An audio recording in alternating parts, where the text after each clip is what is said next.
কোটা সংস্কার আন্দোলন ঘিরে সহিংসতায় আহতদের দেখতে পঙ্গু হাসপাতালে গিয়েছেন প্রধানমন্ত্রী শেখ হাসিনা। সেখানে সরকার প্রধান গুরুতর আহত চিকিৎসাধীন কয়েকজনের সঙ্গে কথা বলেন ও তাদের চিকিৎসার খোঁজ খবর নেন। শনিবার সকালে national institute of traumatology and orthopaedic রিহ্যাবিলিটেশনে যান প্রধানমন্ত্রী শেখ হাসিনা। সেখানে আহতদের অবস্থা দেখে আবেগপ্লুত হয়ে পড়েন প্রধানমন্ত্রী।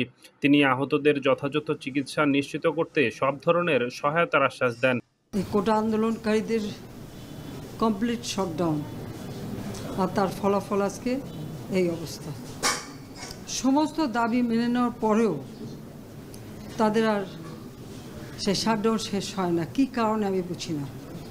আমরা তো সম্পূর্ণ দাবি মেনে নিয়েছি, একটা মানলে আর একটা, আর একটা মানলে আর একটা, আর এর ফল আজকে জ্বালিয়ে পুড়ে সব একদিকে সরকার, আর আজকে কত মানুষ জীবন হারালো, কতগুলি মানুষ পঙ্গু হয়ে যাচ্ছে, কতগুলি মানুষ। এবং ঠিক এই 2001 সালে এইরকম তাণ্ডব বিএনপি জামাত জোট চালিয়েছিল। আওয়ামী লীগের প্রায় 21,000 নেতাকর্মী হত্যা করে, কত মানুষ গুলি খেয়ে তাদের ঘর বাড়ি হাত পাকিয়ে দেওয়া, চোখ তুলে দেওয়া, মেয়েদের রেপ করা, এই তাণ্ডব ছিল।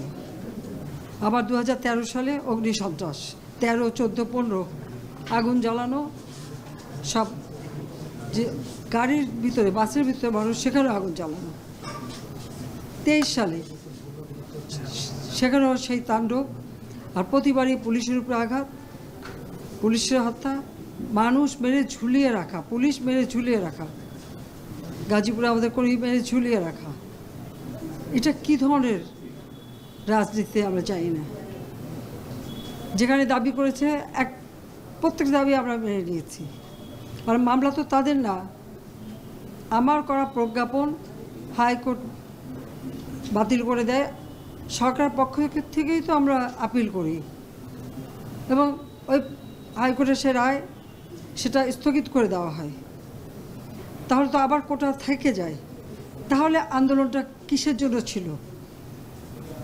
একেবারে শাটডাউন করে সবাইকে তারপরে মারা।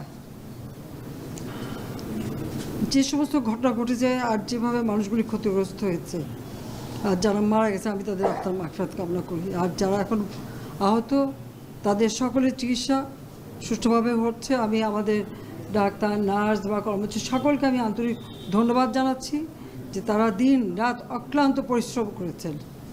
এবং আমাদের স্বাস্থ্য মন্ত্রণালয় থেকে মন্ত্রী, প্রতিমন্ত্রী সহ আমাদের সকলে বারবার এদের দেখে গেছে এবং যা যা লাগে করে দিচ্ছে।